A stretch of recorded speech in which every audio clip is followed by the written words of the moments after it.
वाटोळ झालं ना. लाडकी बहीण आणि लाडकी दिदी, शिंदेने आणली लाडकी बहीण आणि फडणवीसने आणली लाडकी दिदी. कॉम्पिटिशन दोघात. लाडकी बहीण म्हणल्यावर शिंदे श्रेय जाईल, दिदी म्हणल्यावर आपल्याला येईल.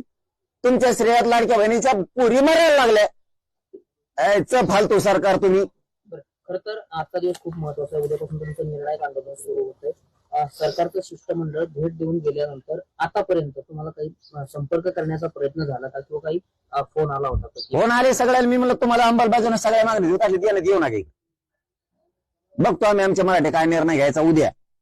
आम्हाला काय निर्णय घ्यायचा ते आम्ही घेतो. यांना काय, यांना बघ तुम्हाला खरं सांगतो यार मी तळतळीन.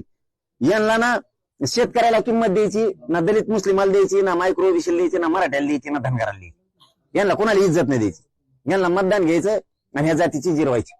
इतके नीच प्रवृत्तीने सरकार चालवायला सुरुवात केली यांनी. याच्या वर्षावरच बसतो. दुसरीकडे बसतच नाही कुठं. आझाद मैदान नाही, फिजाद मैदान नाही, कुठं नाही ना कुठं नाही.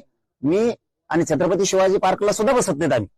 याच्या वर्षावरच बसतो. त्याला जोडून एक प्रश्न आहे. तुम्ही म्हणताय की वर्ष भांगल्यावर आंदोलन करू, मात्र मुख्यमंत्र्यांनी काल स्टेटमेंट दिले की मराठा समाजासाठी आमच्या इतके निर्णय याआधी कोणीच घेतले नाही. त्यालाच लागून प्रश्न. हे पण खरंय ना. ते कोणी नाकारलं, दिलं पण दुसरं वाटवं करायला सुरू केलं ना. हे नाही का कळत तुम्हाला? मराठा समाजाला फडणवीसांनी शिंदेनी दिलं पण वाटवं पण करायला लागलं ना. तुम्हाला काय म्हणतो नाही कळत, तुमची झाक उघडा नाही. आम्ही काय म्हणतोय तुम्हाला की तुम्ही दिलंय ना.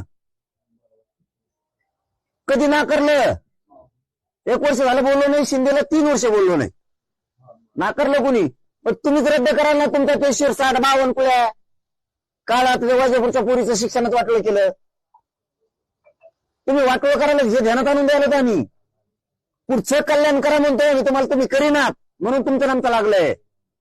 मराठ्याला पुन्हा पुन्हा सांगतो, तुम्हाला जर वाटलं होतेच ना तुमच्या लेकरा बाळासाठी लय तळतळ करतोय मी, लय तरपडतो, लय झटतोय. तुम्ही उघड टंगळ मंगळ करून तिकडे महाराष्ट्रात गावात झेंडू नका. गावागावात गल्ल्या गल्ल्या देवदर्शनाला जायचं असलं तर नंतर जाता येतं. तुम्हाला कुठे जत्रा जायचं असलं तर नंतर जाता येतं. लग्नाला नंतर जाता येतं. पोराचं शिक्षण गेलं ना वाटलं होईल. लेकरा बाळाचं वाटलं करू नका. मराठा हो तुम्ही. त्या सोनवणींच्या कुटुंबाला मी मीडियाच्या माध्यमातून सांगतो, आंतरवाली द्या तुम्ही. उद्या सकाळी कस काय ते देत नाहीत बघतो तुमचे. एकाही पोराने आत्महत्या करायची नाही तुम्हाला सांगतो. नाही मी आंदोलन बंद करीना. लेकरा बाळाने आज भात कोणी मारायचं नाही. मी आहे ना यांचा बाप. एकाने पण मारायचं नाही. लढायचं, थोबाड फोडायचं यांचं.